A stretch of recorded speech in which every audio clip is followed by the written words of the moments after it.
Once upon a time, in a kingdom where roses bloomed even in winter and silver dew clung to the leaves at dawn, a child was born to a long-waiting king and queen.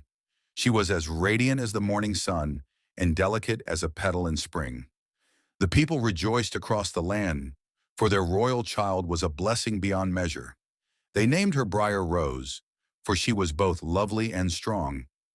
To celebrate her birth, the king and queen held a grand feast and invited 7 fairies from across the realm, kind spirits who guarded nature, dreams, and joy.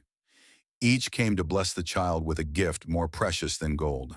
One gave her beauty unmatched in any kingdom. Another gave her a voice that would enchant birds and hearts alike. A third granted her grace, so she would move like wind in the willow trees. A fourth gave her kindness, gentle enough to calm beasts.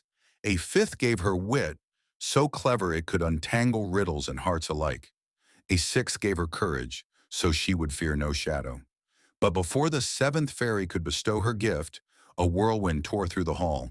The great doors burst open, and in swept a dark figure cloaked in smoke and envy. It was Morwenna, the forgotten fairy, who had once been protector of twilight and secrets, but had been left uninvited. Her voice was smooth as velvet but cold as stone. "You forgot me," she whispered, though everyone heard. And with a cruel smile she made her curse. "When the princess turns 16, she shall prick her finger on a spindle and fall into a sleep deeper than death, never to wake." With a flash of shadow and sparks she vanished.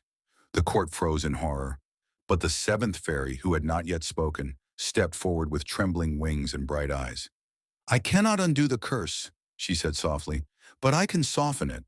The princess shall not die but sleep. For 100 years she will slumber, untouched by time, until love's true gift awakens her." The king, in fear and love, declared all spinning wheels and spindles in the land destroyed. But fate does not fear royal decrees. Briar Rose grew with the light of the fairies in her heart. She sang with the birds, danced with deer, and laughed like waterfalls. She was loved by all, though few remembered the old curse. On her 16th birthday, her curiosity carried her through a forgotten door in a quiet tower. There, an old woman worked at a spinning wheel, the last in the land. Drawn to it as if by a thread of destiny, Briar Rose touched the spindle. The curse bloomed like a midnight flower. She fell gently, like a feather, into sleep. The castle mourned, but the kind 7th fairy returned. With a sweep of her wand, she sent the entire court into sleep, so the princess would not dream alone.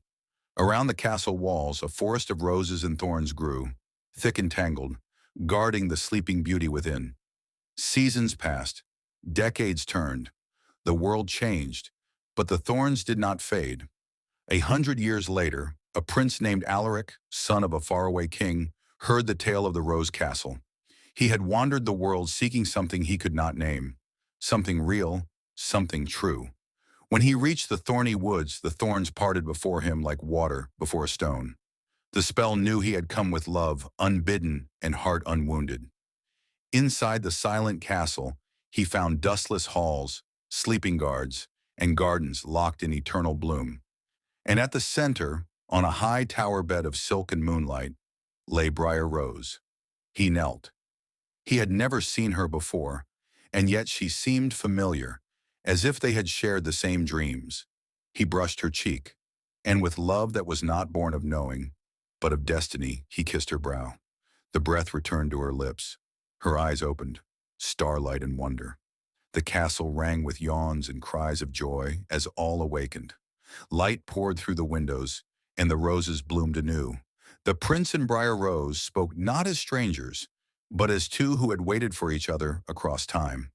In time they married, not because the tale demanded it, but because their hearts did, and the kingdom rejoiced once more. The tale of Sleeping Beauty is not only a story of enchantment, but of waiting, of faith in what we cannot yet see, and of the love that wakes us not only from sleep, but from sorrow and fear. And they lived, not simply happily ever after, but wisely, joyfully, and well.